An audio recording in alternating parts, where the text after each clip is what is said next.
right now as we speak. They're crowning Donald Trump the next king of the world. And you should have saw the Christians out there dancing. It was an amazing sight to see. I mean, the Christians out there doing this right here. I said, in front of all those oppressors are. Woo! I mean, your lust for money is something that really has no bounds. Lust. What I want to explain to you tonight, and it's going to be very difficult for most of you to understand. The reason that you were so ashamed to see that marching band gyrating and dancing in front of the same people that are going to sign laws to give a police officer more rights to kill you when you don't have a gun and when he pulls you over. Those same band members are going to die when the police pull them over and shoot them, and Donald Trump is going to make the cop that shoots them a national hero. The reason that made your stomach turn, the reason you felt embarrassed by that Christian preacher who did the speech at Donald Trump's inauguration, I mean, that speech might as well have been done by Sambo Samuels of date 1737. You were embarrassed by that preacher who said, I have a dream. I have a dream. I mean, shucking and jiving like the 1920s. That embarrassed you. But what I don't believe you understand, which Lord allow, I might be able to help some of you understand tonight, is the reason they did it is Martin Luther King. He is the reason that those band members shucked and jived in front of the same people that passed laws to kill young black men just like them and make it legal in America. He is the reason that preacher did a speech that sounded like a 1930s cartoon of black people. Martin Luther King is the reason that you are embarrassed today. He is the one that stole your self-respect. Our oppressor stole your identity. Martin Luther King stole your dignity. And as far as I could make a calculation, I can ask Commander General Yana. Martin Luther King is the reason that so many blacks and Hispanics hate the Israelite School of UPK. It's him. It's not white people. It's him. He's the reason that we are considered a hate group. Martin Luther King, not white people. Because white people absolutely understand defending yourself. White Christians don't believe much of a difference than we believe. What's the difference between what we believe and white Christians believe? Except for the fact that they sit in the seat of power and they murder the Lord's children, and we are the slaves here who hate the people who murder us. I think white people understand doing that. The only people that don't understand it is people who have chosen Martin Luther King to be their God. Martin Luther King is the greatest enemy to the Israelite School of UPK. I don't know how you could think of it another way. I'll ask Commander General Yana. But he is the reason that we're considered a hate group, because they balance Martin Luther King with us. And whoever doesn't match up to Martin Luther King is of Satan. That's it. If you're black, you have to match up with Martin Luther King. If you're not black, you can be a hero and kill the people who oppress you. What do black people consider the Palestinians to be? The Palestinians are what? The oppressed people that we have to stand by and fight for, the Palestinians. Well, the Palestinians kidnapped 500 people and killed them. Killed like 10 of them and kept them in a hole, slaughtered them, and then kidnapped them. That doesn't matter. They've been oppressed. So the Palestinians are not evil for kidnapping those Jewish people, throwing them in holes and cutting off their heads and blowing them up. The Palestinians are really heroic. We should give money to Palestine. I have to put it on my fucking page. But black people, we're evil for feelings.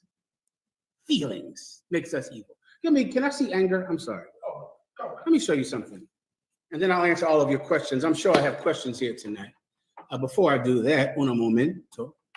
Somos la escuela israelita práctico universal.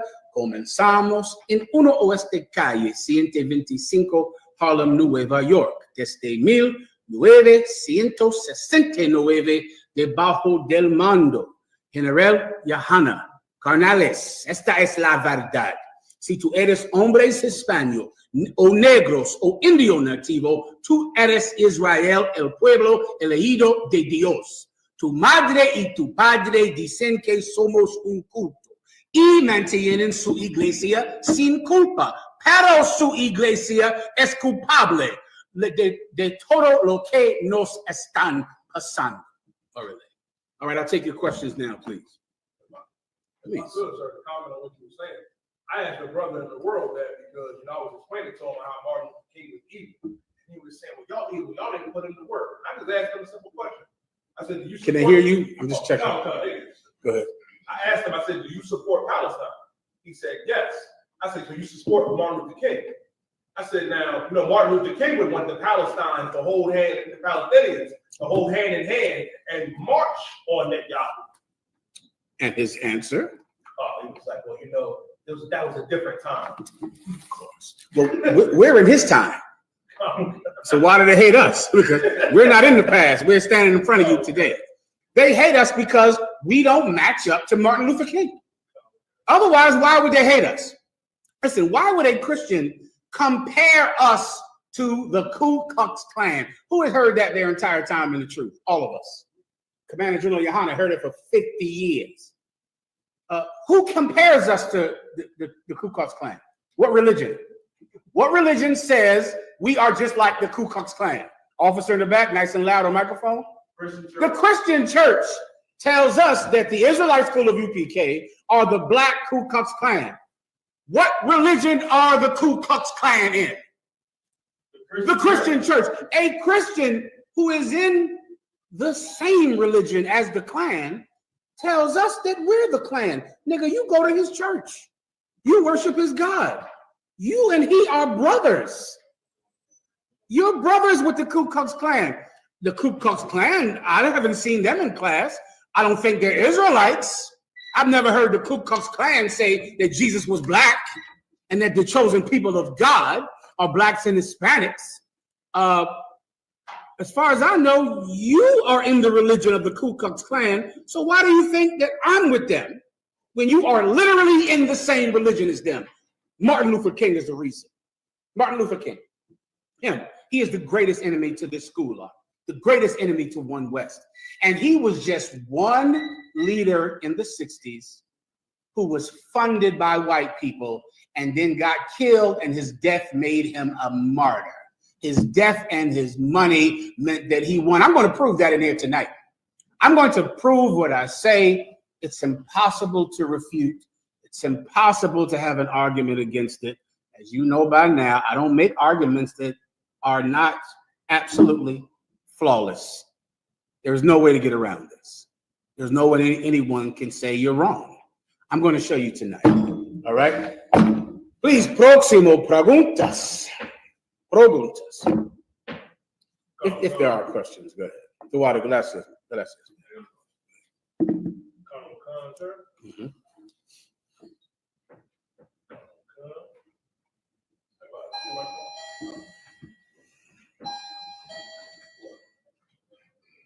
This is from Barack Wanyamin.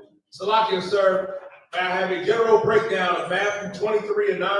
What does it mean when it says, call no man father upon the earth? Well, let's first find out what it does not mean, because it also says, call no man, I think, master, right there, right? What does this mean? It is unlawful for you to call your father, father.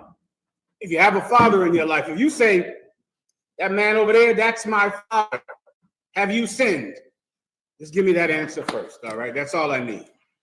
Just tell me, if you say, if I say, where's your father at? If you say, my father's over there, have you just sinned against God? Because the Bible says what again? It says, call no man father. So if you call the man that had sex with your mother, your father, would that be a sin? Would that be wrong? Just let the brother answer it and we'll wait right there, all right? Unless he has already. If he has not, then let's move on. Please. I'm sorry.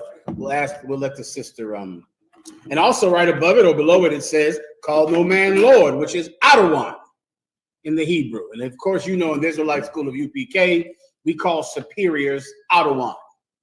All right. Women call their husbands Adawan. It means Lord or master. All right.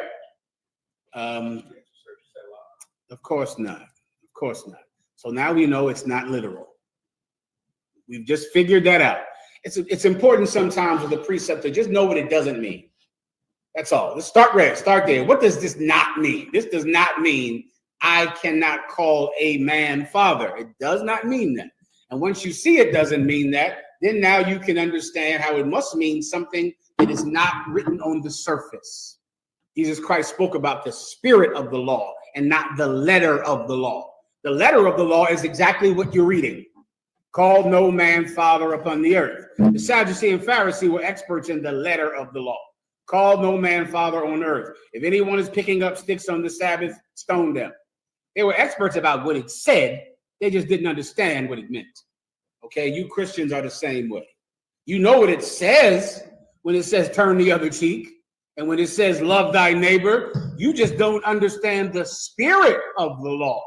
And if you don't understand the spirit of the law, you don't understand the law, because the spirit of the law is the whole thing. The letter of the law means virtually nothing compared to what the law actually is instructing you to do. Christians don't know the spirit of the law, so what does this mean? When it says call no man father, call no man Lord, it means to don't ever choose anyone above God. So you have some man and you say, well, this is my father. So my father wants me to celebrate Christmas. My father wants me to eat turkey on Thanksgiving. My father wants me to have sex with him because he's my father. And I have to let him have sex with me. This is my father. I have to smoke weed with him. This is my father. I have to go to his church. I have to. He's my father. You have but one father, and that's the Most High God that sits in heaven. Call no man Lord, for you have but one Lord. So this man is my Adawan. So for him, I will celebrate Christmas. For him, I will celebrate Thanksgiving. For him, I will allow him to molest my children because he's my Lord. I will change the doctrine that I believe in, that I know is right, because this man told me to do it. I will wear purple every day because this man told me to do it. Don't ever choose a person over the Lord's law, no matter who he is. That's what this precept is talking about. I pray you understand. Oro por tu entendimiento. ¿Lo entiendes? Gracias. All right. Anything else? No, sir.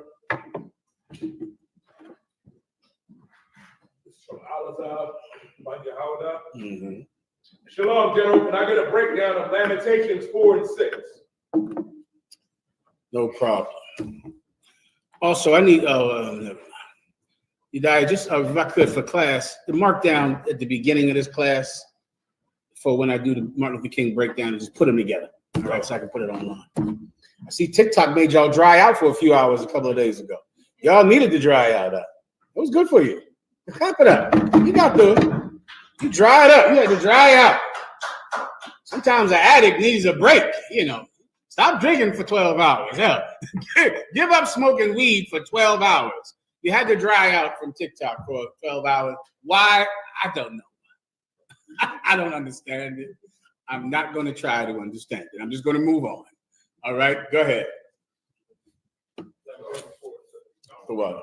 Lamentations chapter 4, verse 6. For the punishment of the iniquity of the daughter of my people is greater than the punishment of the sin of Sodom. Forget about it. If I could explain. What has done to the daughter of God's people is worse than what happened to Sodom and Gomorrah. That's what it's saying, meaning Sodom and Gomorrah was utterly destroyed from a meteorite shower. The Bible calls those fire and brimstone. But the daughter of my people, look at her now. She has no husband, no protection, no femininity, and no hair. She just has nothing at all. All she has is poverty and oppression and hatred for the only person that can save her life from her enemy. It's a terrible, terrible state. Women who realize that come into the truth and they get protection, a man, a husband, a family, and hair. They get it all. I pray you understand. All right, anything else? That was overthrown as in a moment, and no hand stayed on her. That's what I just broke down. All right, go ahead. Anything else? Go, sir. This is from Kazab on Yehoiada. Salakia about me, sir. What's the significance of the hand under the thigh when making an oath in Genesis 24:2 and Genesis 47:29? This is coming back to me slowly. Read it for me a second. Genesis chapter 24, verse 2. Mm-hmm. And Abraham said unto his eldest servant of his house that ruled over all that he had, Mm-hmm. Put, I pray thee, thy hand under my thigh, and I will make thee swear by the Lord, the God of heaven, the God of the earth, Mm-hmm. that thou shalt not take a wife unto my son of the daughters of the Canaanites among whom I dwell. Moses told his eldest servant to put his hand under his thigh. Put the school seal up here for me, please. Moses told his, unless I'm jamming you up, we're getting the videos. Okay, if it makes it slower, then solid. Moses was old. So when he says, put your hand under my thigh, he's picking him up because he's old. So imagine he's saying, like, come here, put your hand under my thigh, and then you're going to make an oath that you won't ever choose these heathens to wife. He's putting his hand under his thigh because he's picking up this old man. Before they had those scooters that everybody can get now who has insurance, and wheelchairs and walkers. Back then, all you had was a young man. A young man that would come carry you from here to where you relieved yourself. A daughter that would pick you up and carry you to the bed. That's what he had, and that's why Moses is saying, put your hand under my thigh. Good. No, thank you. No good. All right. All right. Done. All right. Anything else? Sir. This is from. If you want, just to make it simple, let me help you out, warrior. Anybody want some food? Go grab it. All right. Done. All right. Then that makes it easier. Okay. Go ahead. This is from Principles de Goose. All right. Shalom, General. Elder told me that in Revelation 17:4, the King of Kings, Lord of Lords, is the Most High and not Christ. That elder is an old fool. You should not listen to him. He's an old fool. There's a lot of those. Tons of them. Tons of them are your grandmamas and your grandpappies who think that Martin Luther King is a savior. Who think that they think Martin Luther King is what we should all pattern ourselves after. Those are a bunch of old fools. The Lord of Lords and the King of Kings is talking about Jesus Christ. They wrote it on a plaque above his head. They wrote it above his head, King of the Jews. He's the Lord of Lords and he's the King of Kings. Upon his head shall be many crowns. Read the precept real fast. Revelation chapter 17, verse 4. Is this where you want to start or somewhere else?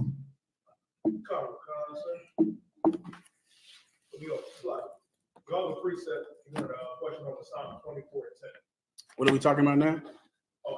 He was saying that, figures like told him that Revelation 17:4. Okay, and you gave Psalms, and you saying is the precept. No. Okay. That's right. Am I wrong? Go ahead, break it down. Brother said, Shalom, when the elder told me that Revelation 17:4, the King of Kings, Lord of Lords, is the Most High and not Christ, because the Most High is called a king in Psalm 24:10. Can you explain those precepts? Okay, then it seems like you already understand Revelations. That's talking about Christ. Let me go to Psalms, and that might help you out. All right, go ahead. Psalms chapter 24, verse 10. Who is this King of glory? The Lord of hosts. He is the King of glory. So you gotta give me context with this, please. Where do you want to go to get the context? Do you have to go up? Verse 6. This is the generation of them that seek him, that seek thy face, O Jacob. Selah. Lift up your heads, O ye gates, and be ye lift up, ye everlasting doors, and the King of glory shall come in. Who is this King of glory? The Lord strong and mighty, Mm-hmm. the Lord mighty in battle. Mm-hmm. Lift up your heads, O ye gates, even lift them up, ye everlasting doors, and the King of glory shall come in. Okay, so because the Most High is called the King of Glory, he's the King in Revelations. There are many kings in the Bible, older brothers and sisters. The most Daniel 7:9 says, behold, until the thrones were cast down, and behold, the Ancient of Days did sit. The Most High sits on a throne made of fire, screaming his name. The Most High God is the King of heaven. That's him. But he is not the king on earth. The precept you also could use is the celestial and terrestrial. I would go there. You die unless you wanted to go somewhere else. Daniel 7:13-14. Perfect. That's the one I just referred to farther down. I would also go to celestial and terrestrial. The Most High God is the King of heaven. He's the king of the fourth dimension. He's the king of heaven and earth. That's the Most High God. Christ is the Lord of lords and the King of kings on earth. He's our king, and he is going to be crowned one day. One day we're all going to stand upon Mount Zion and receive crowns upon our heads if we work hard enough for it. And those crowns we'll receive from the hand of Jesus Christ, a black man from the tribe of Judah. And that will be his coronation, which is where the inauguration comes from. That will be the coronation of Jesus Christ. And for a lot of you, your coronation day, the day you receive your badge of honor and your badge of service that day, the emblem that proves your authority. That's what a coronation is. That's what an inauguration is. All right, read the precept. 1 Corinthians chapter 15, verse 40. There are also celestial bodies. I'm sorry, you had another one you wanted to read first. Oh, sorry. I had Yeah, well, I'll read both of them. Since you're here to read this, then read his, all right? Read again. Oh, God. There are also celestial bodies and bodies terrestrial. This is Paul trying to explain to dumb fools like that elder you talked to the difference between bodies celestial, which means bodies in the stars, and bodies terrestrial, which means bodies on earth. Because at that time, they believed that when you died, you could become an angel. And Paul is trying to say there's a difference between the sun and the moon. There's also a difference between bodies celestial, meaning bodies that dwell in the fourth dimension, and bodies that dwell on earth. God is the King of heaven and earth. He's the King of heaven because he's the superpower of the fourth dimension. He's the King of earth because he inspires men to serve him. And those men are given power by him to rule the world. That's the reason Jesus Christ is king. And one day, Lord allow, that will be the reason that you are king, terrestrial, king on earth. There are bodies celestial and bodies terrestrial. Go ahead. But the glory of the celestial is one. The glory of the celestial is one glory. If you're the most high God, my Lord, you have armies of angels. How many? Eternal, as many as you feel like. You have a throne that is screaming your glory day and night. The Most High's throne talks. David's throne doesn't talk, but the Most High's throne talks. The Most High has 4 beasts with eyes all over their body, covered with hair. And they sleep not day and night, but praise the Most High. David didn't have that. David had golden lions, which men can make. David had a beautiful courtroom, which men can make. But men don't have 4 animals with eyes all over their body. The Most High God has angels who can become as small as the head of a pin or gigantic like a giant building. And when they pull their sword out, people die from a plague. And when they put their sword in, people are healed. David has armies of men that kill you with weapons. That's a different thing, sweet babies. That's different. There's a different king that's the king that the Most High is, as opposed to the king that Christ is. Continue. And the glory of the terrestrial is another. The glory of the bodies on earth is a different glory, a different king, a different power. I gotta go. That's all I can do for you, all right? Believe whatever the hell you want. Why do I gotta do this all the goddamn time? I know why. Martin Luther King. I still have to teach against Christianity. Still? You've got to be kidding me. Are you telling me there's someone out there that still believes in Christianity? You gotta tell me if black people are still going to church. Black people don't even go to church anymore. That hustle is over. It's 2025. The hustle of the Christian church is through. Kids do not go to church anymore. Why do you think music is terrible? Music is terrible because the school of singing that everyone used to have, the school of piano playing, the school of the drums, the school of manipulating women through instruments is over. Nobody goes there anymore. Now you talk. You have to talk. And use a computer to hustle somebody out of music money. Church is over. I'm still teaching this. I'm still teaching that Jesus Christ is not God. Still. You're going to believe a Christian. You know Donald Trump won the White House. You know that the Democrats they fought for transgenderism. How many transgenders, Udiah, go to college? Now, for 4 years, I've had to hear about transgenders from Christian Democrats. You know, the political arm of Black Christianity is the Democratic Party. Were you aware of that?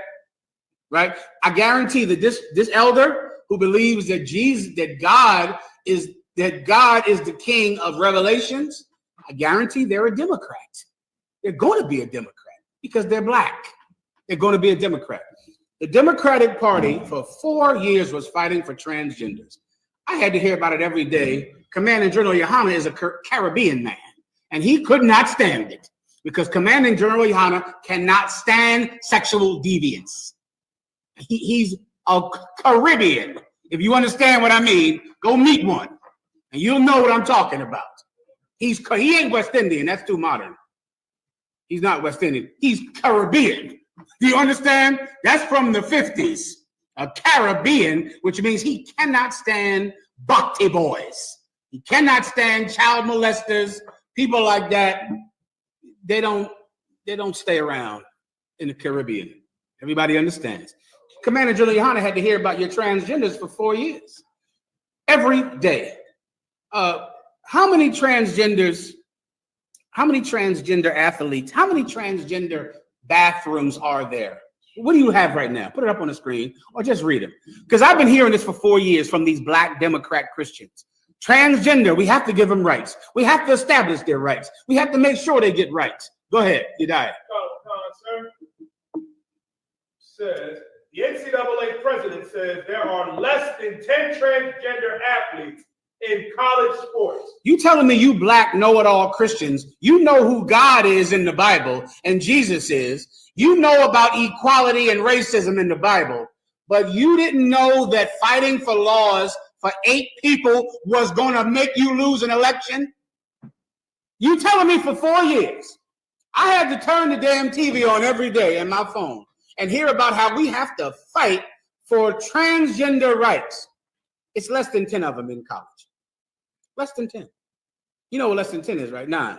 Now, they didn't say 9, which I know that means 3. You understand? Because if it was 9, they would say 9. Why not give the number? You damn sure know the number because it is less than 10, right? So it's not like you can't count them. You can count them. Why would you say less than 10? Because they don't want to tell you it's 1. You understand me? They don't want to say none because none, 0 is less than 10. 0 is less than 10 for 4 years. If I didn't know better, I would think maybe the Democrats threw that election. I would think maybe they wanted Trump to win, or else I don't know why I had to hear about these transgenders for 4 years when there's less than 10 of them in college. How many transgender bathrooms are out there? Raise your hand if you have ever seen a transgender bathroom. Where are they at? I worked in a school and we had our transgender bathroom, elementary school. It was in the basement at the back of the building. How many transgenders did you have in there? I don't remember any of them. Where'd you see it, Captain Ariel? How many transgenders were in it? All my life in school, I probably met 2. All your life, you've met 2. They have a whole bathroom in your school. How about you, Warrior, in the back office? I've seen them in New York.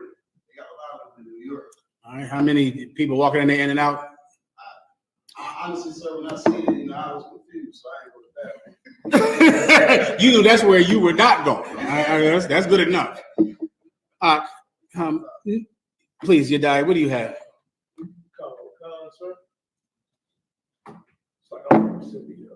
Mhm. I believe I did. Right above that one, I'll tell you, there's no number of how many transgender bathrooms there are. They don't even know. You don't even know. This was the biggest thing in the world for 4 years, transgender bathrooms. You're not out there counting the bathrooms. You're not out there making sure you know where these bathrooms are. How the transgenders you pee if they don't know where the bathrooms are. You know what they'll do? They'll go where they've been going since the beginning of time, the women's bathroom.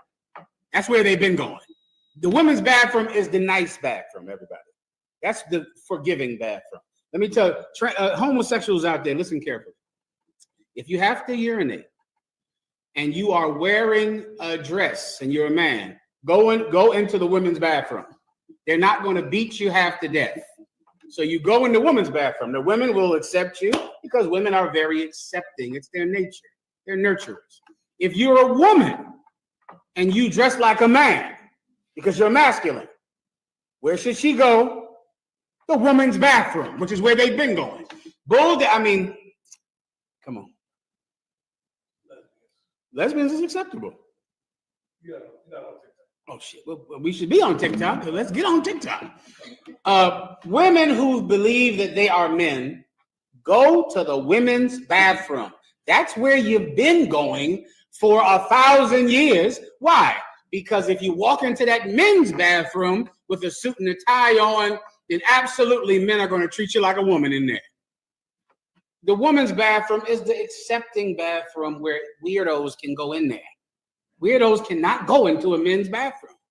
If you're a homosexual, if you're a man who believes you're gay, but you're not dressed up like a woman, go into the men's bathroom. Like every other homosexual who's hiding the fact that he's gay. That's where they've been going. You're not in a dress, so no one will even know that you're a deviant. This problem solved. No need for laws, no need for the sign a bill, and no need for the Black Christian Democrats to make it the biggest thing in life to decide where so few people go. How many transgenders are there in America? Who can look that up in their phone real fast? How many? Come on. Okay, no problem. I'm probably good. All my gears in there. I'll do it next. No problem. How many transgenders are in America? Someone tell me. Look it up in your phone. You got Google, don't you? All right. Now, why am I bringing this up? Why are we still listening to these Black Christians who just lost the easiest election to win on the planet Earth? A full-out racist and rapist won. The man raped the woman and won because Black Democrats, who are experts in the Bible, Udiah, experts about Revelation 13, experts about John 3:16. But you didn't know you were going to lose an election to a rapist if you made the entire point of your election fighting for bathrooms for how many people, Captain Ariel? Oh, how many transgenders exist in America? Who has a microphone? Because I think these Democrats might have sabotaged themselves on purpose. I think they wanted to lose up. How many transgenders are in America? Over 1.6 million people in the United States identify as transgender, which is about 0.6 of the population. 0.6 of the population every day, Aria. Every day. What are we going to do about 0.6 of the population? How are we going to help 0.6 of the population? Do 0.6 of the population have a specific bathroom? My God, man. A specific bathroom? I don't see specific bathrooms for handicapped people. I've never seen a damn Johnny on this, what's that thing called? A porta potty for the handicapped. I've never seen that. Where is the handicapped porta potty? The handicapped bathroom in every place? People who can walk go in there. Did you know that? That's the only one I would even go in. That handicapped stall. I wouldn't even go in another stall. I only go in the handicap bathroom. That's the only one I would use. So the handicap bathroom in every bathroom, people who are capable use it. But 0.6 of the population, you have to make it your political duty to get them a bathroom. Are you still listening to Black Christian Democrats? Are you still doing it? Listen, do whatever they tell you to do. Do whatever they say is true and the Bible is true. Do that. Me, myself, however, I'm tired of being a sucker for some old singing pastor who claims to know everything about God, but understands nothing about the real world. I'm actually through with paying attention to him. I've been through with it for quite a long time. Anything else? Next topic. Then Ultravis, please. Sir.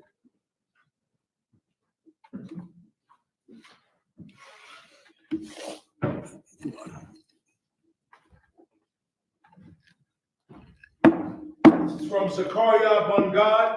Shalom, General. With your grace, sir, can I get a breakdown of Nahum 3 and 15? Of course, no problem at all. Please.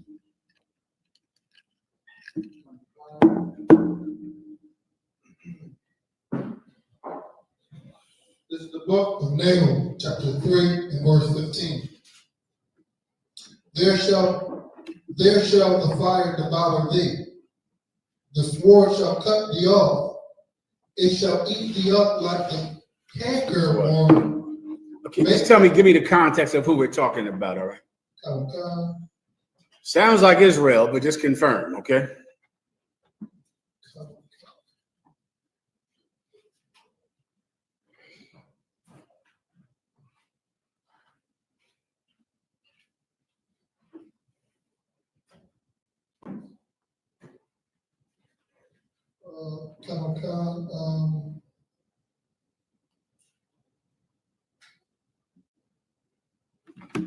No go? You need me to give you a hand? No problem. Where are we at? Nahum chapter 3 verse 15, sir. Nahum. One second.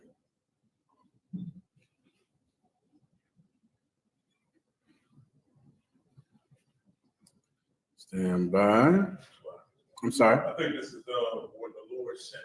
It's like 30 years after Jonah, when the Lord said Nahum to Nineveh, Okay, destroy Nineveh. I got you. I believe that's where it is. Okay, let me hear the verse again where the question is. This is the book of Nahum, chapter 3 verse 15. There shall the fire devour thee. The sword shall cut thee off. It shall eat thee up like the cankerworm. Make thyself many as the cankerworm. Make thyself many as the locust. Keep going. Verse 16. Thou hast multiplied thy merchant above the stars of heaven. The cankerworm spoileth. I still need some context. I can't call this. Hold on.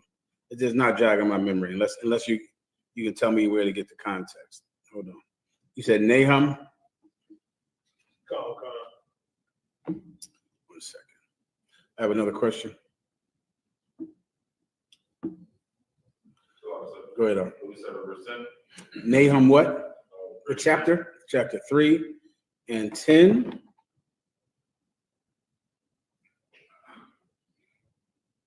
Mm-hmm. And where was the question at? What verse? Verse 15. Mm-hmm. Yeah, this is speaking about Israel. That was a question. You go up to verse 10 and it'll tell you who the Most High is speaking about. This is a prophecy about the curse that the Israelites are going to receive. Now I'll break it down for her. Go ahead. This is the book of Nahum 3 verse 10. Yet was she carried away. She went into captivity. That's Israel. Israel was carried away and she went into captivity. That's all you need. Now skip down to the sister's verse. I'm sorry, the brother's verse. Look. Verse 15. There shall the fire devour thee. The sword shall cut thee off. It shall eat thee up like the cankerworm. There shall the sword devour you. That has happened here in all of our captivities. We've been subject to murderers. We've been subject to murderers in Venezuela, in Mexico, in Guatemala, in Haiti, in And where's the brother at that speaks French down there? Dominica, Martinique. In Martinique, we've been subject to the sword. That's part of our life. Imagine being a young person not in a war, and you're going to die. Your number one reason to die is going to be gun violence. I mean, that's a terrible thing that all of us have gotten accustomed to. You shouldn't get accustomed to it. It's a curse from God. It's a thing he does to you to get you to change your ways. Keep going. It shall eat thee up like the cankerworm. And this sword or this death or this violence is going to eat you up like the cankerworm. This is the perfect precept for gun violence, for the violence that we suffer in every city on the planet Earth. And this violence or the sword will eat you up like a cankerworm. A cankerworm is like a maggot. Like a canker sore is like an old sore that's decaying, and the maggots eat away at the dead flesh. So it's similar to like a maggot, all right, that you would use that term today for it. Meaning you're going to be eaten by this violence the way that maggots eat dead flesh. Keep going. Make thyself many as the cankerworm. So make yourself many. Like there are many maggots. Imagine how many flies there are, right? Well, the flies are going to eat your dead flesh. So you grow and multiply like flies. Keep doing it. Keep doing it because the maggots are going to eat you. So keep making babies. Why? It's logic. You have to keep multiplying because so many of you are going to die. So you have to multiply like the maggots that eat your flesh because you are going to die. The average lifespan of a fly is a day. It's 1 day. Oh, a fly is going to make babies, all day, that day. Because at the end of that day, the fly is dying. And those babies are going to die tomorrow. So the Most High is saying, multiply like maggots, because the maggots are going to eat you. Everyone understand? Keep going. Make thyself many as the locust. The locust, my goodness, the lifespan of a grasshopper, probably a little more than a day, right? A couple of days. What does a grasshopper do all day? Eat and make babies. That's it. Make little grasshoppers. A locust is a flying grasshopper, so you could understand. So since the locust, you're going to be eaten by the locust, multiply like a locust, because you're going to die so much. You better start making the next generation now, and then they'll be dead. Continue. Verse 16. Thou hast multiplied thy merchants above the stars of heaven. Oh, what have you done? Thou hast multiplied thy merchants above the stars of heaven. Multiply. You have to multiply because you're going to die, right? Guess what you've done? You've multiplied your merchants. I don't know who else this could be talking about. What's the greatest thing in the world to blacks and Hispanics? Going out and getting money, becoming a entrepreneur. No. I have my own business. I'm my own boss. I know that's the biggest thing in the world. You better hurry up and do it because you'll be dead in a few weeks. So man, get that LLC, y'all. Get it because you're about to die. So get it fast. Please, you're dying. Can't forget about the studio. Well, we need studio time. Hurry up. Get studio time because you'll be dead in a year. So make all your classics right now because you'll be dead in a year. You multiply your merchants. That's you, all you care about. That's all that's important to you. An LLC, the PPP loan. Speaking of Donald Trump, you know what was going on the last time he was president? The last time he was president, that's when you got suckered into that PPP loan. Right? Now he's president again and going to come get everyone that got a PPP loan. So it all works out, really. You multiple Jay-Z. Jay-Z is the greatest. Why? He's the greatest because he's the greatest businessman. Man. That's what he is. He's so great.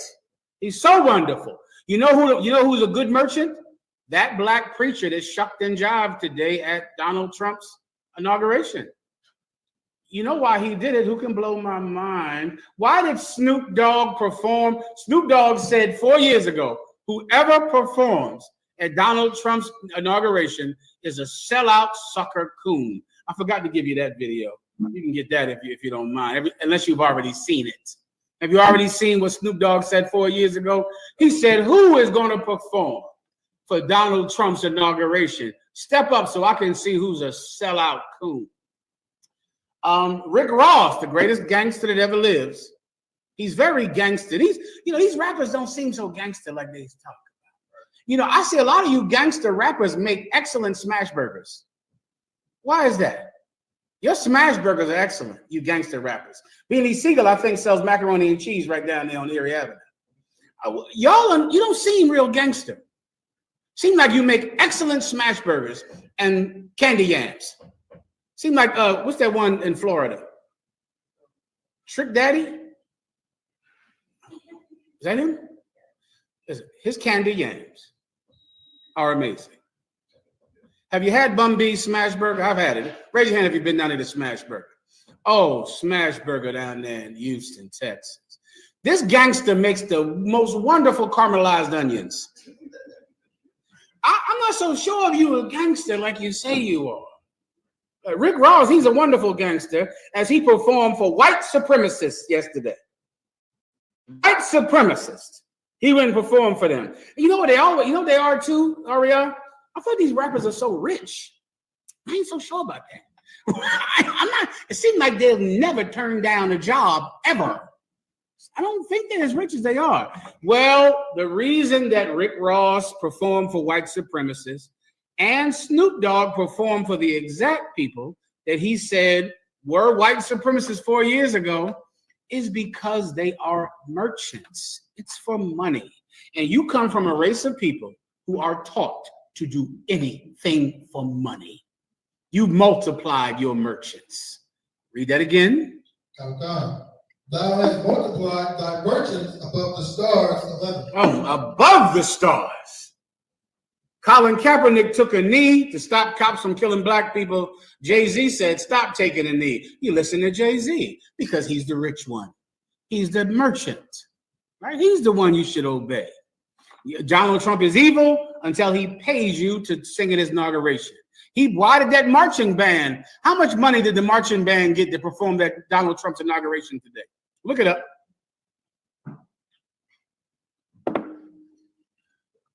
Get the microphone, whoever has it. You have multiplied your merchants above the stars of heaven. My God. I've always wondered, how could a people so poor be so experts on how to make money?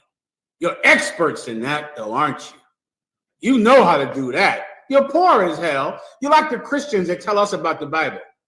That's you. You're experts on John 3:16, the book of Galatians, the book of Colossians, but your community and your church are the biggest losers in history. There is no group that is a bigger loser than Black Christians and Hispanic Christians. But the minute you come in front of us, we understand Romans and we understand Galatians and we understand the book of the New Testament, and the Old Testament is done away with. How the hell do you know? If you know so goddamn much, why is affirmative action gone? Why is all your marching done nothing? Why is Donald Trump back in the White House? And why are they almost no transgenders, but you fought for transgenders for 4 years?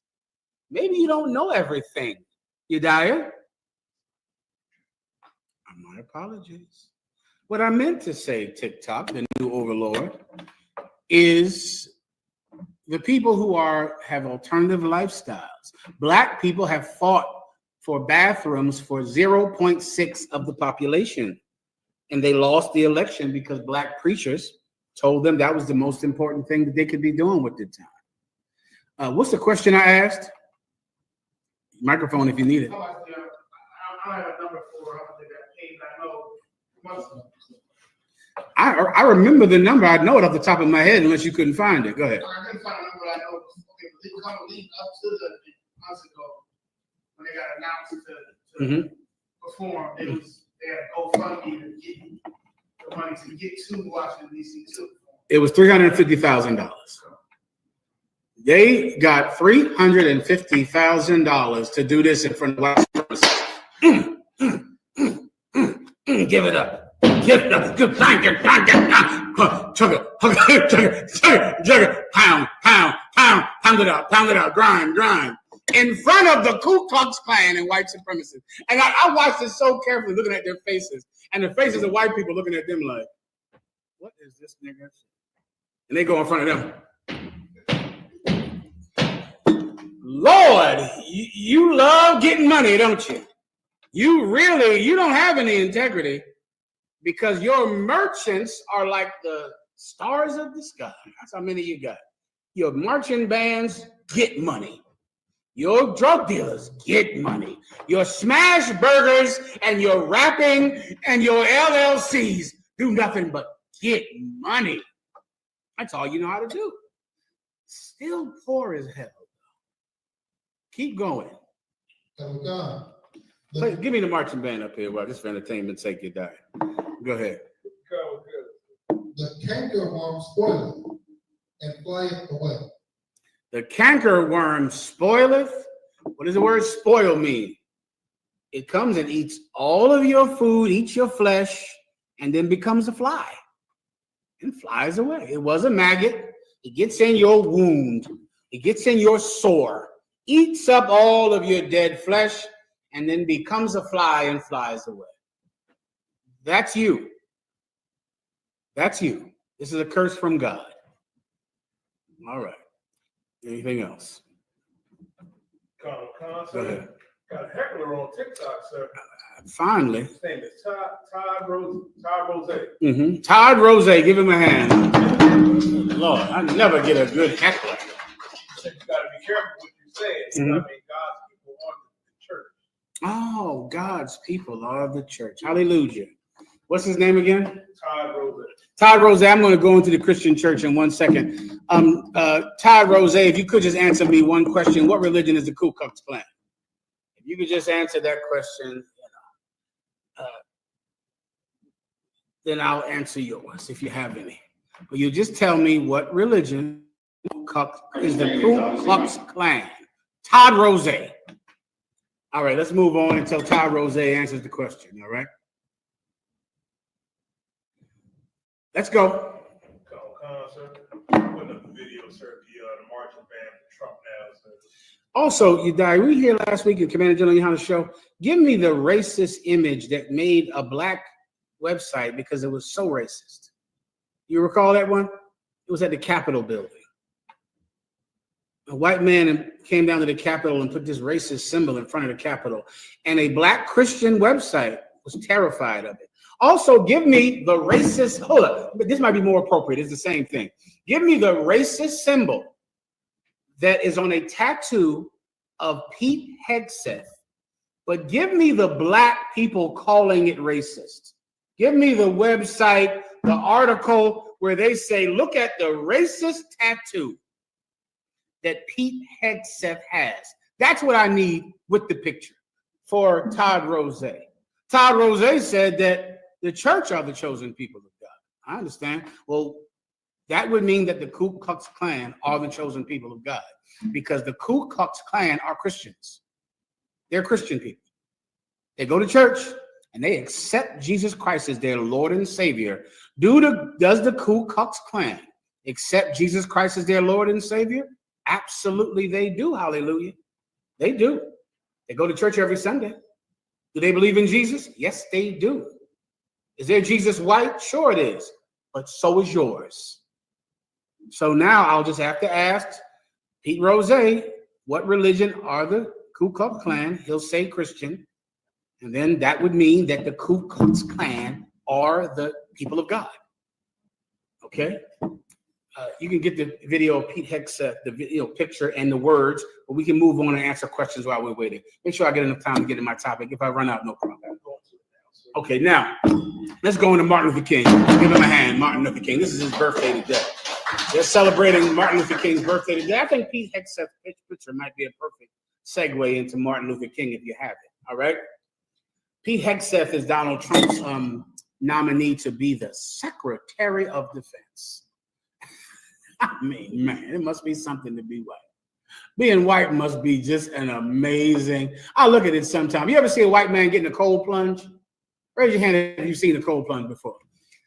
Don't white people think they invented being cold. Damn, brother, what it must be amazing. The white man thinks he invented being cold.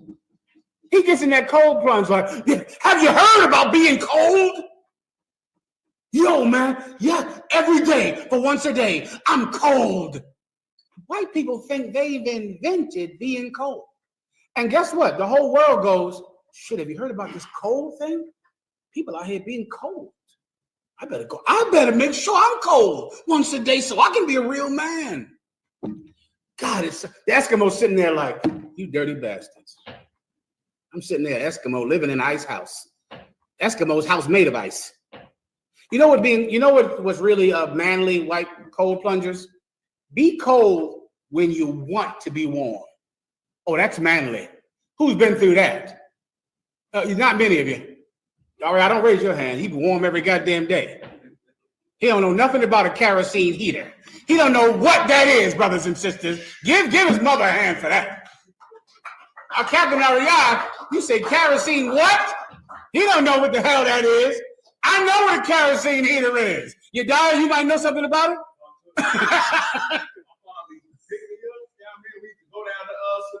Oh my God. Listen, I go over General Mayak house. I go to General Mayak house down the bottom. People from Philly know what I'm talking about. I go in here, introduce me to his family, his brother, his mom, his cousins. I met them all because they was all crowded around a kerosene heater. I said there too, shit, how y'all doing? Good to see all of y'all. That's a roach, don't worry about that. I'll kill that myself. Listen, is everything all right? Good. Hi, man. With my yacht. Yeah, you know what's really manly cold plungers? Be cold when you don't want to be cold. When you wish you were warm, right? And you still have to be cold. It's not manly to just go out there and get cold. Eskimos have been doing that for quite a long time. So, what is my point? Just being white is amazing. I need the picture with the tattoo, however. The picture with him with his shirt off with the tattoo so I can go into Martin Luther King. All right, so I can get this topic going, all right? I'm not quite sure how to help you with that. You just pick Hegseth racist tattoo. You'll see it in 1 second. Let me go into Martin Luther King today. This is what I would like you to understand if you're able to, especially, what's the brother's name out there? Todd Rose. Todd Rose, listen carefully. You have the story about this? Yeah, read the story first. Now remember, we didn't write the story, but read the story. Go ahead. Colonel Khan. It says racist extremist tattoo, how Pete Hegseth responded. Stop. Racist extremist tattoo. This is a tattoo of what? Give him a shot online. We did not call this racist or extremist. I'm just reading what some good American said about it. Some good Christian. Yeah. This is it made of iron? I can't see that. It's on human flesh. This is a picture of what? It's the picture of a cross. Even Christians know that the Christian cross is racist. Even Christians know it. Give me the other one General Yohana pulled last week where there was a wooden cross out in front of the Capitol. And the title was Racist Symbol out in front of the Capitol. And I said, racist symbol? What are you talking? Isn't that a cross? Even black people know that the cross is the symbol of racism. Everyone knows it. So why do we feel evil if we're not Christian? When even you know that the cross is a racist symbol. Is this racist? Absolutely. What is it a picture of? A cross. That's what it is. Because the cross is a racist symbol. They would burn one in your front lawn in Mississippi.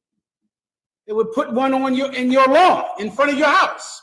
And when you came outside, did you feel like Jesus loved you? Huh? Did you feel like the love of God? Did you feel like the Ku Klux Klan were blessing your house with the cross?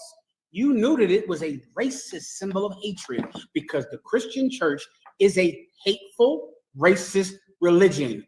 Why are you still in it? Because of Martin Luther King. He is the greatest enemy in modern day time that has ever existed. And when I say him, I mean his misguided doctrine and then the lie that was built around Martin Luther King after he died. Let me get into it now. Martin Luther King, I'm going to give you a brief history of, I'm sorry, read me the words that are put under this picture by the site that put it up on the internet. Go ahead. Colonel Khan, sir.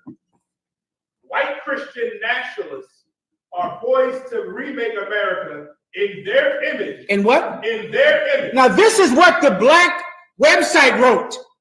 Who they are Christian. And they said white Christian nationalists are poised to remake America in the image of white Christian nationalists. What's the symbol? It's a cross. Why is that so racist? Because you Christians know that the Christian church is racist. Otherwise, you would not be so scared of a cross. You know it's racist. So then why do you call us racist? We don't wear crosses. I don't have a cross tattoo on my body. I don't wear a cross around my neck. You wear the symbol of racism around your neck, Christians.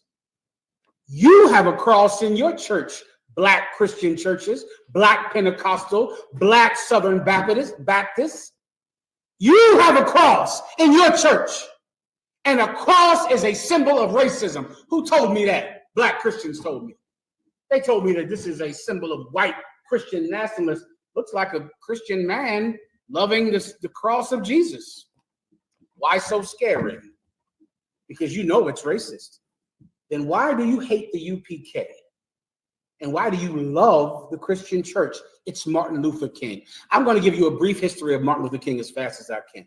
Martin Luther King was a Black Christian whose father was the leader of a giant Baptist church in Atlanta, Georgia. Martin Luther King was an excellent speaker. He was well educated. He went to a white Ivy League school to get his doctorate.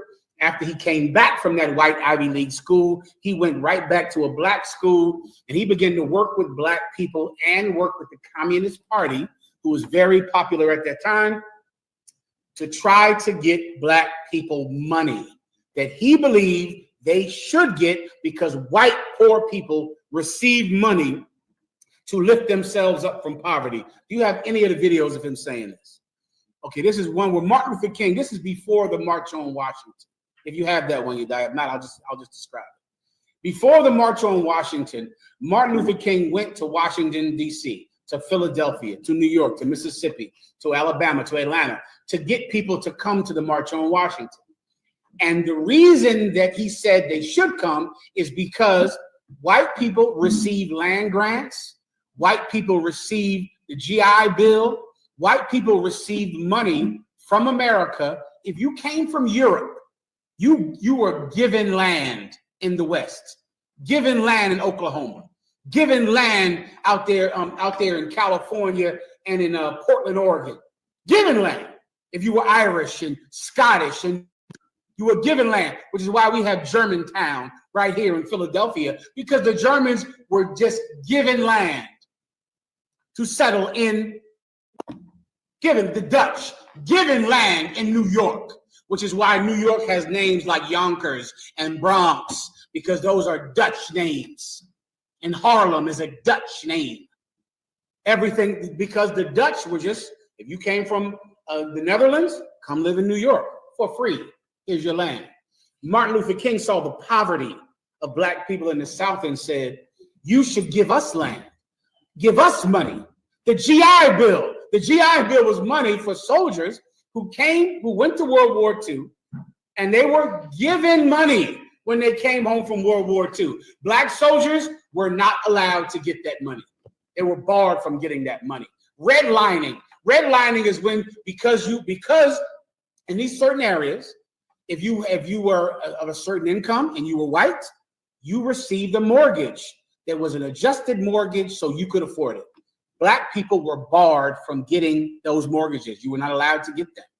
Martin Luther King said, this is wrong.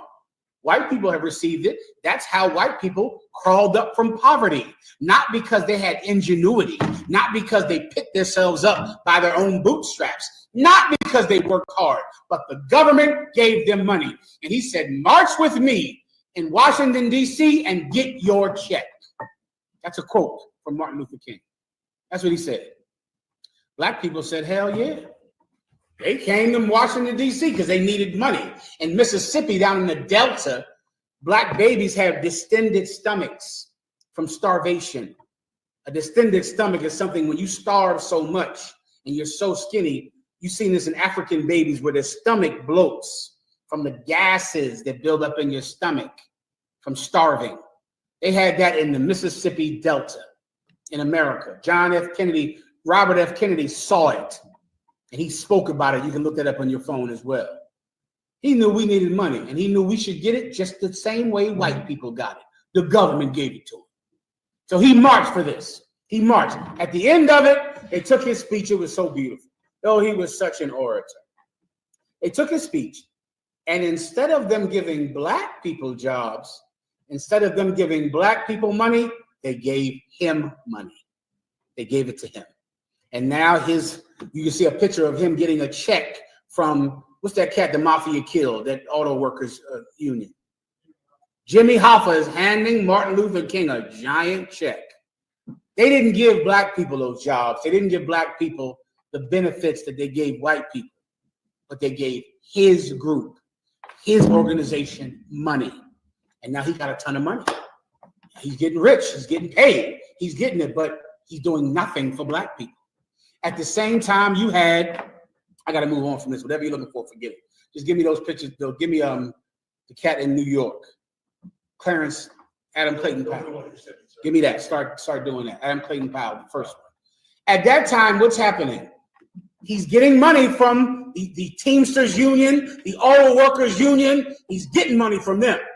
They're paying him to support them, to not protest the Auto Workers Union, to not protest the Teamsters, to not protest Ford or Chrysler, to not protest. He's getting money from them. At the same time, the Black Power movement is raising up in America. Black Power, people are growing afros, wearing leather, and they're standing up, and they're refusing to allow some German shepherd to bite their daughter. What is Martin Luther King doing? Speaking against the Black Power movement. Telling everyone it's evil to be in the Black movement. The Black Power movement is violent. It's wrong. Black people begin to hate the Black Power movement because the King said it's evil. When so many black people did not agree with Martin Luther King, they didn't agree with being non-violent in the face of violence. They believed in being able to defend yourself. They didn't call it violent to defend yourself. It's not violent to defend yourself. They came against Martin Luther King. Martin Luther King came against them. He told black people the Black Power movement is evil. The Black Power movement is wrong. He spoke against Black Power. That's what Martin Luther King did. Can I prove it to you? It's right here. This man is called Adam Clayton Powell. Adam Clayton Powell was not in the truth. Adam Clayton Powell was so much better of an example than Martin Luther King. There's so many black leaders out that were around before the UPK that if you want somebody to look up to, why not look up to Adam Clayton Powell? Can I give you one of the greatest black Americans to ever live? A man from, I think, Virginia named Nat Turner. What a great American. Give Nat Turner a hand. Nat Turner was a freedom fighter. He was fighting an unjust and illegal law. He was a freedom fighter. He was a great American, Nat Turner. No monuments to him, no holidays to him. Does Adam Clayton Powell Jr. have a holiday? Let's see what he had to say about Martin Luther King. You have to listen so carefully, especially, what's that man's name in the chat? I forget his name. Pete Rose. Off of TikTok. Martin Luther King Jr. That's what that is. Thank Martin Luther King Jr. for getting us kicked off of TikTok tonight. Pete Rose, if you're listening out there, listen carefully. There are no holidays for Adam Clayton Powell Jr., but you have to listen so carefully to this, especially if you're a Christian, because it's going to go over your head. This man was living at the exact same time as Martin Luther King Jr. His name is Adam Clayton Powell Jr. He at this time is the leader of the largest black church in Harlem. And Harlem had a ton of people. I'm talking thousands upon thousands of people. He was the leader of the what's the Ethiopians? What's the old name for Ethiopians? Abyssinian. He is the leader of the Abyssinian Baptist Church in Harlem. I'm talking 50,000 people he has in this church. He lives at the same time as Martin Luther King. This is what he had to say about Martin Luther King. Listen carefully, Christians. Go. Please, vent out your face, going through an agonizing reappraisal. He doesn't belong. I'm sorry. I'm out of. Can I pause you? Can I pause you? I'm out of sequence here. Martin Luther King got a ton of money from white people. After he got that money, and after he against the Black Power movement, Martin Luther King began to realize that he was wrong. You gotta give me that first. When Martin Luther King says, I fear that I have integrated my people into a burning house. He said, I've lost the enthusiasm of the past. Once Martin Luther King, after he did the white man's work, after he crushed the Black Power movement, after he took money for himself, instead of getting money for black people, he began to realize that I've been suckered, I've been hustled, I've been naive. And Martin Luther King spoke against the I Have a Dream speech. He spoke against it because he didn't begin to realize that he was a fool, just like a ton of your old grandmothers and your Democrats and your black leaders. They were fooled. Martin Luther King began to realize he was a fool. Please.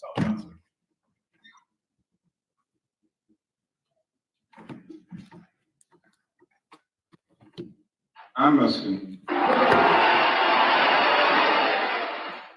confess that that dream that I had that day has once turned into a nightmare.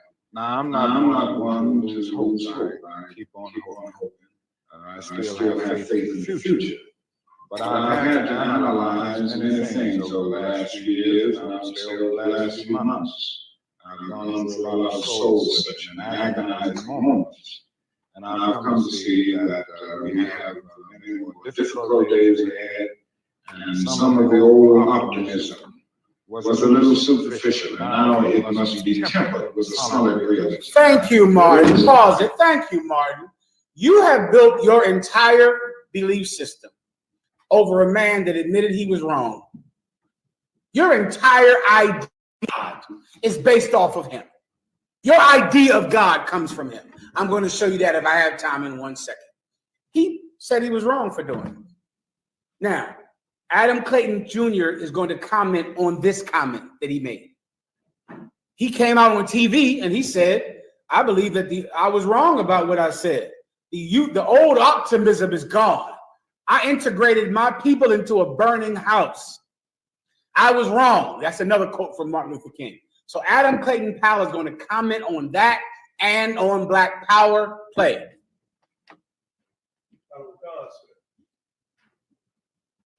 Martin Luther King is going through an agonizing reappraisal.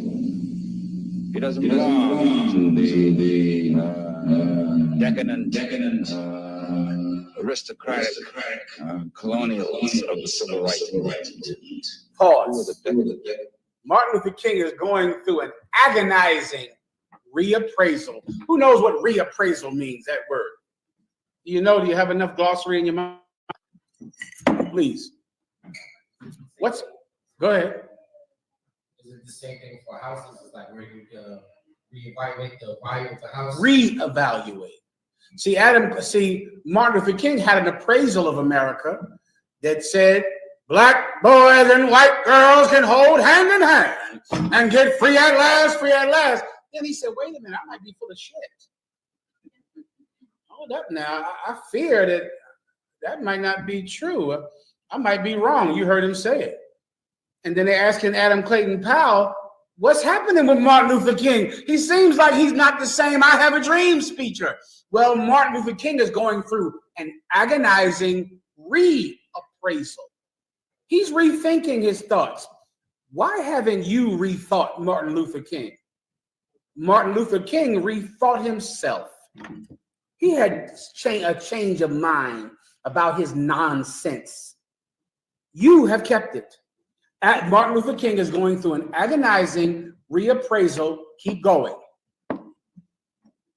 Get into aristocratic ally call names, but the names are obvious. Stop. I missed this part. He said he's not. He's done a young job. He's got the guts to keep on doing it. He said Martin Luther King has not been accepted by the decadent civil rights movement. Who knows what the decadent means? You know? Jay-Z is decadent. Snoop Dogg, who made his whole life about smoking weed, and Rick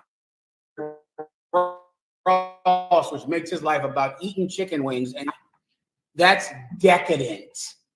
The Christian church is decadent. They're lustful. Lustful. Martin Luther King began to be not accepted by those lustful civil rights leaders because he wasn't sharing the money with them that he was getting. Play it from the top and I'll stop past this. Go ahead. Martin Luther King is going through an agonizing reappraisal. He doesn't belong to the decadent, aristocratic, colonial civil rights. I gotta stop you again because that's so heavy. Decadent, aristocratic, colonialist of the civil rights movement. What does it mean to be decadent, lustful? What does it mean to be colonialist? Who wants to break that down for me? A colonialist, they had a word for that in that Black Panther movie y'all worshiped. What's the word? Colonizer.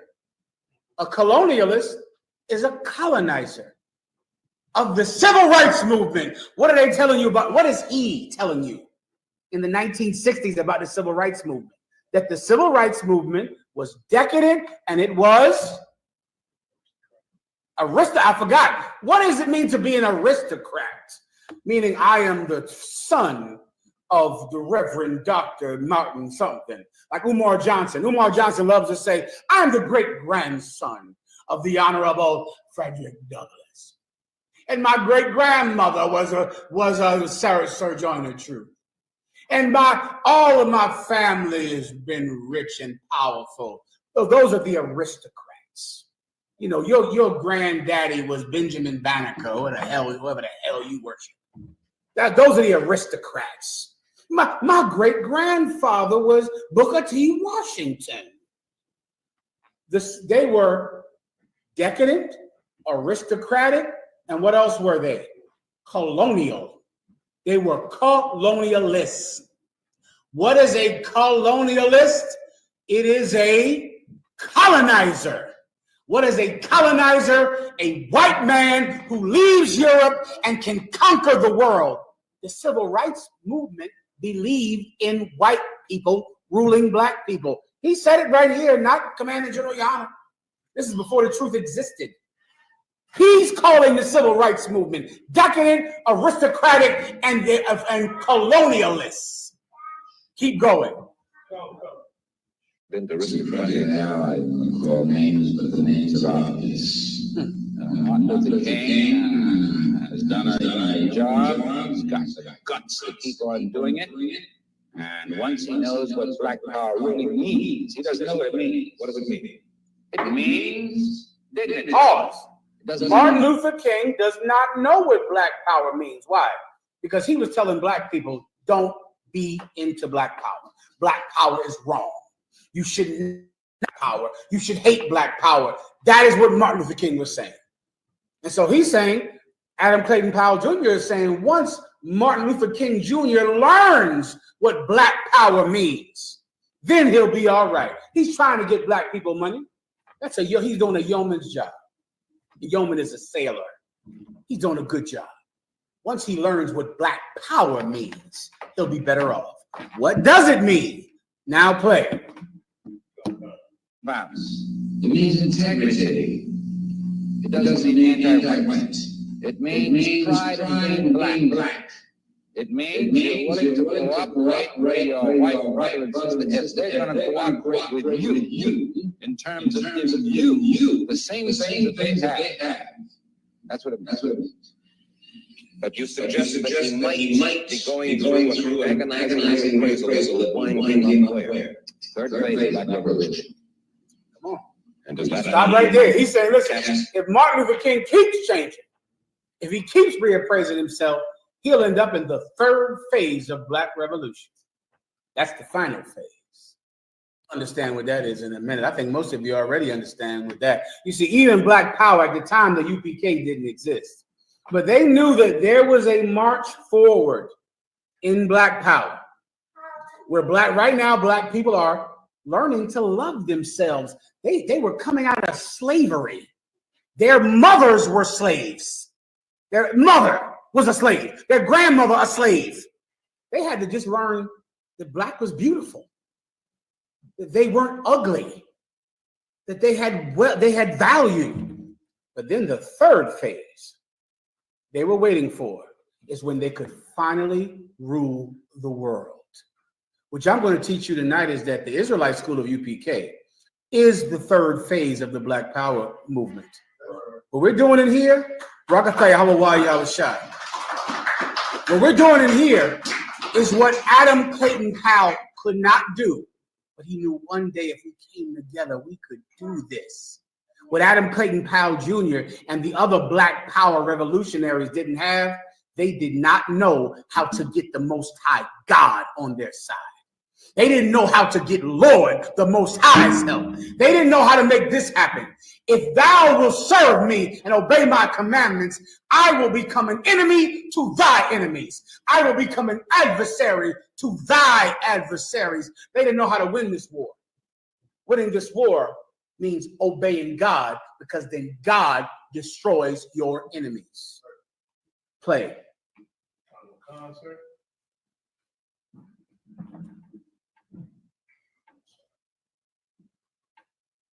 Aside his principles of nonviolence. None of us can cast them aside. I don't think it's something we can either. This means that we have cast aside that we're not going to let nonviolence go all the way. That nonviolence comes to the point of violence. We're going to be violence for our manhood. When it comes to violence, we are going to meet violence with violence. Why? Who heard him? Who heard what he said? I online to type this into the chat, because I know nobody knows what in the hell I'm talking about. There's times when I teach out, and I know I should just stop, because I know you don't know what the hell I'm saying. Not hearing the truth, but I know no one else understands this, because this is, you have to break through so much layers of slavery to get this. Layers of it. What religion is he, Adam Clayton Powell Jr.? He's a Christian. He's not in the UPK. He's not an Israelite. He's a Christian. And he's saying, we're going to meet violence with violence for our manhood. For our manhood. Play.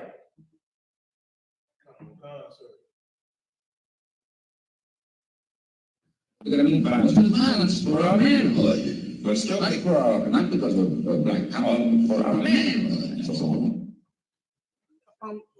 what do we believe when it comes to violence? Do we go out and murder people? No.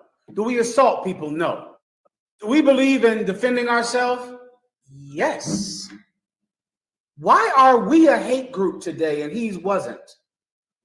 We believe that. That is One West doctrine.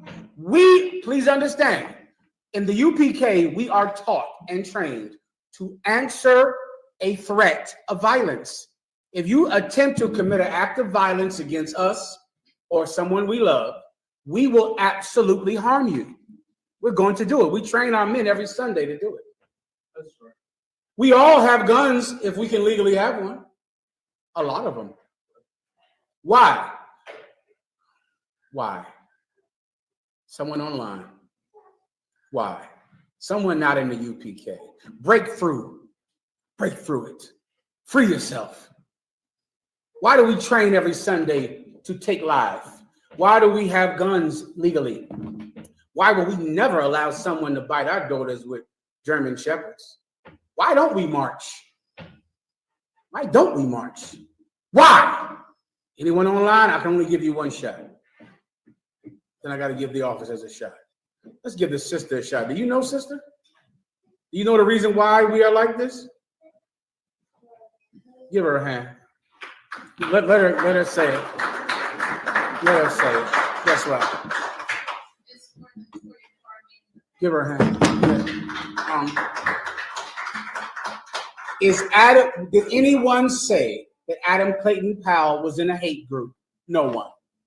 Give me the other video of Adam Clayton Powell. See, no one said he was in a hate group. No one said he was not a Christian. We believe in Jesus.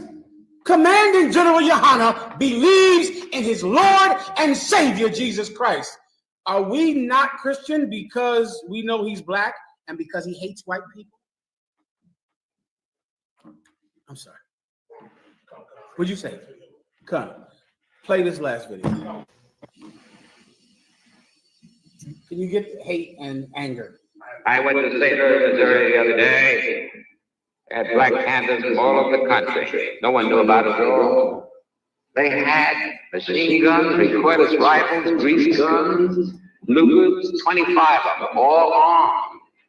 And the chief of police met me at the airport when I arrived, and they were there, right there at the steps. He said, "You were violating the law."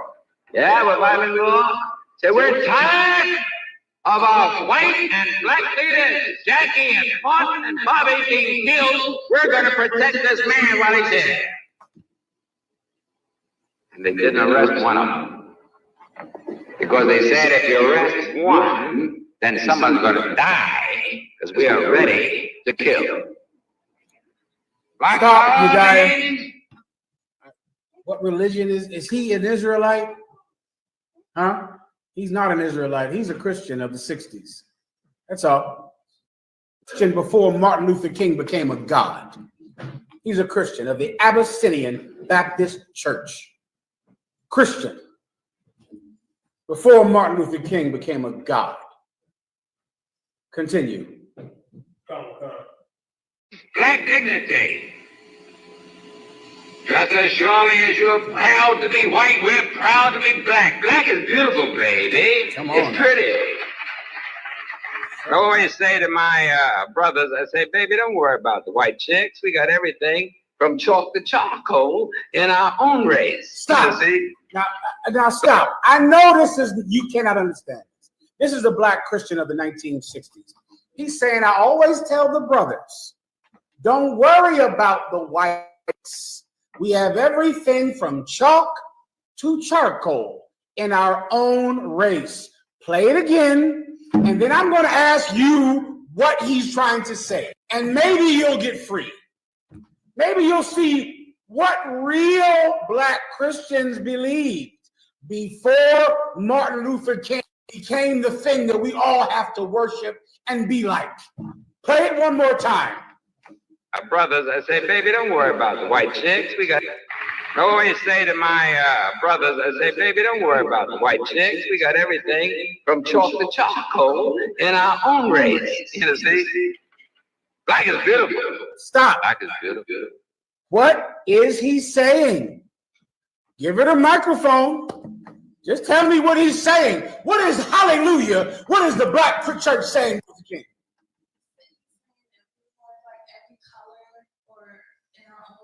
From light skin to dark skin. So what does he mean when he says don't worry about the white chicks? That we have our own, light skin woman. What does he mean by don't worry about the white chicks? You got to get free. It's right in front of you. Don't worry about the white chicks. We have everything from chalk to charcoal in our own race. So don't worry about the white chicks. That's Christian dogma from the early 60s. Black Christians. Don't worry about the white chicks. We have everything from chalk to charcoal in our own race. What is he coming against? What is he against? What does he not want you to do as a Christian? Give him the microphone, hurry. Whoever has it, whoever give it him, go. He is against interracial dating in the black church. What happened? Why are we a hate group? Because we tell you don't have sex with a woman outside your race. Now we're a hate group. He wasn't. He was a preacher in Harlem at a Christian church. Martin Luther King is the reason that the way we think is considered evil. Him, fast, you die, give me anger. Anger. Martin Luther King is the reason that we are considered evil. When we are teaching the exact same thing that black churches taught before Martin Luther King began to be the only voice that you could listen to. Before him, the black church told you, don't worry about white women. That's what the black church said. You got Puerto Ricans, you got Dominicans, you got light-skinned black women who are Hispanic, you have dark-skinned black women. Why are you dealing with the white chicks? That was Christian dogma, Christian religion. Now we're a hate group for saying the same thing. Let me tell you something else. Have you ever felt anger? Let me hear anger. Anger is just an emotion. I looked up today in the gym. I looked this up. I asked Alexa, let me do this. Alexa, is it illegal in America to be angry? I don't have an answer. This motherfucker here hate to tell the truth. Read it in your Google. Anger is just an emotion. Their actions, while angry, could be illegal, but those actions would be illegal even in the absence of anger. I asked my phone, is it wrong to be angry? Because Lord knows I have learned my entire life, the UPK is angry. Why are y'all so angry? Why not? Why can't we be angry? Let me tell you something. I'm angry at least once a day. At least once. Why aren't you? Why can't I be angry? Guess what else? At least once a day, I want to have sex with a woman. At least once a day, a woman is getting on my effing nerves. Why is either one wrong? I'm happy once a day. I'm angry once a day. I'm sad virtually never. But if you're sad, that's not wrong. In black culture, it's wrong to be angry. It's not wrong in white culture. Donald Trump just won the White House because he was angry. He won. But among black people, we're not allowed to be angry. Black people go their whole lives. If you say, are you angry? Oh, no, I'm not angry. I'm angry. Why can't I be angry? The Bible says, be angry and sin not. That's in the Bible. Why do we think anger is wrong? Martin Luther King.